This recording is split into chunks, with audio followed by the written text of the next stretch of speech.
the players and how they're being affected today. So the book is written about my fears for the future. You know, I left at 29, 30 years old with some long-term memory issues, and that made it real for the first time.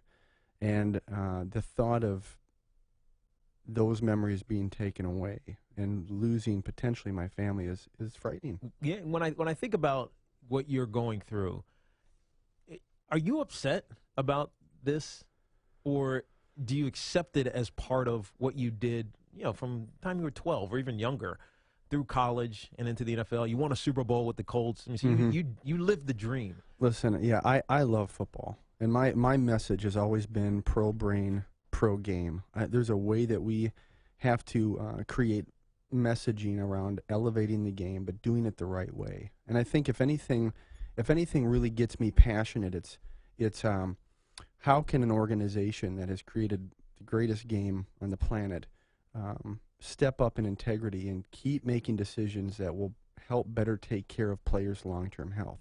That's what I really fight for on the professional level. Do you have any answers yet? Because to me, it doesn't seem like there's many, unless you radically change the way the game is played, which would lose appeal for fans. Right, and you just, well, you know, look, we were all adults when we entered into college football and into the NFL. Okay, so we have responsibility to understand what consequences can come from the game, and I'm completely for that. But I think that there are opportunities. I mean, for example, you know, if the NFL went and spent time with some actuaries and put together an insurance program, we could cover players' long-term care. If you're diagnosed with brain disorder or brain disease, and you have an insurance plan that covers that, then your family will be okay. Not settlements and lawsuits, and just do what any other Fortune 500 company does for its employees. Yeah, and BT, he's not talking about on the field right now. You're talking about post-career, because for those who don't understand how it happens, you play, say, 10 years like I did. You have post-career insurance for 5 years, and you can do COBRA for another 18 months, which is great. But 6 years out, if you don't have a job, if you don't have a way to get insurance, you're kind of stuck. Now, imagine that these type of things start coming up. Absolutely. And then we're talking head injury, but you know, it's other things as well. Shoulder, you know, surgeries, knee replacements, etc. There's not a mechanism for the NFL. So how do retired players, myself included, how do we start affecting that? Because we know at the last CBA, we were excluded from the table, basically. The retired guys weren't part of this conversation. How does that happen? How does it change? And because I don't think it's affected on a day-to-day basis when we look at the National Football League. BT and I had a discussion at the top of the show. Right. Are fans starting to get disgusted with the National Football League? Well, if you start looking downstream at some of the former players and the plights that they're in, that actually might accelerate BT's point that fans are getting fed up with it. Yeah, you know, I think you have to start by emotionally connecting with people, because if you can't change culture if you can't change the heart. It just doesn't. It does not work. So in order to change culture, and I know this being in Indianapolis because of Tony Dungy, and how he changed the culture there, but he did it because he got a group of guys to believe in a philosophy.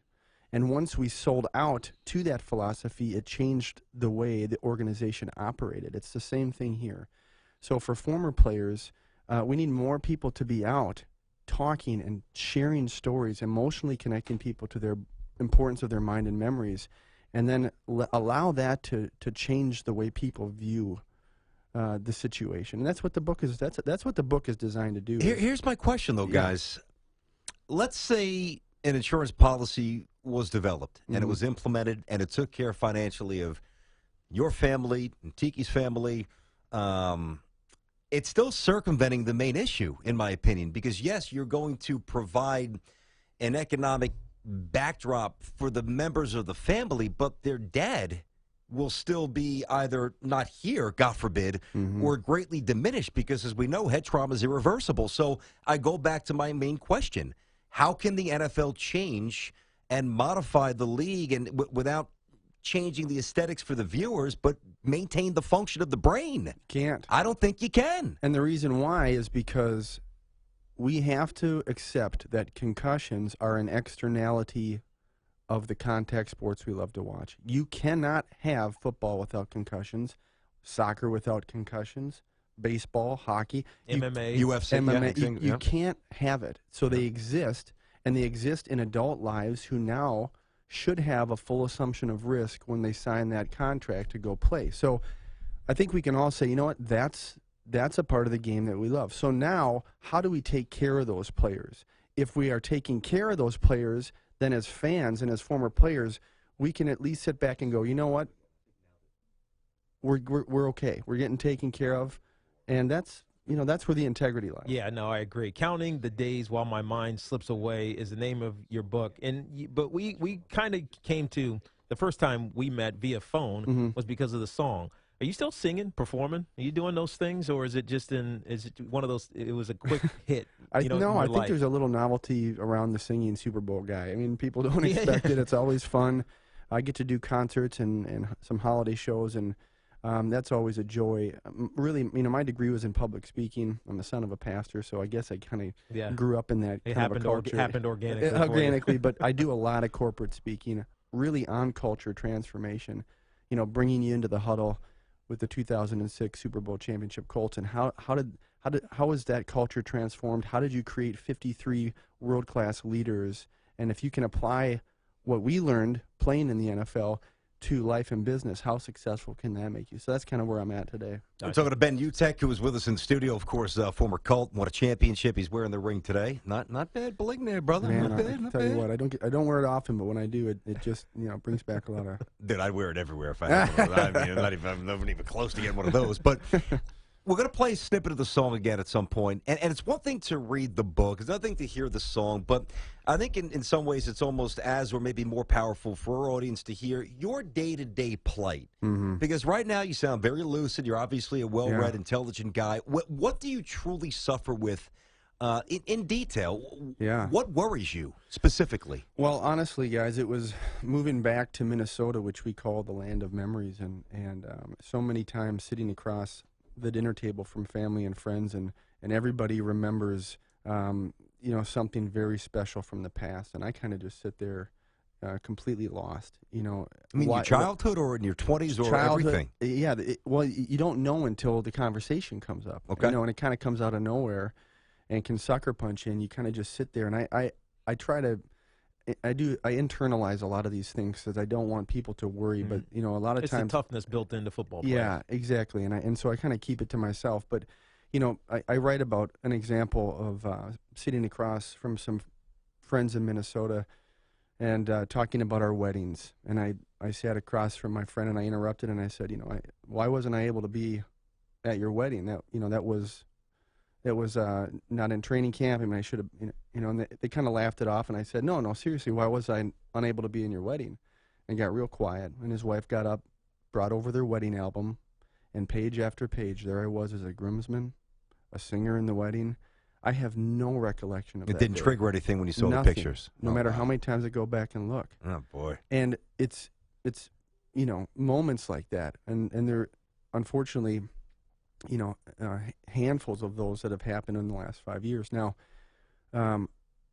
I've done my best over the last year especially to pour into this cognitive brain training. And so I just finished a 100-hour program where my neuropsych evaluation told me that I really struggled with short and long-term memory. 12th and 17th percentile was not good. No.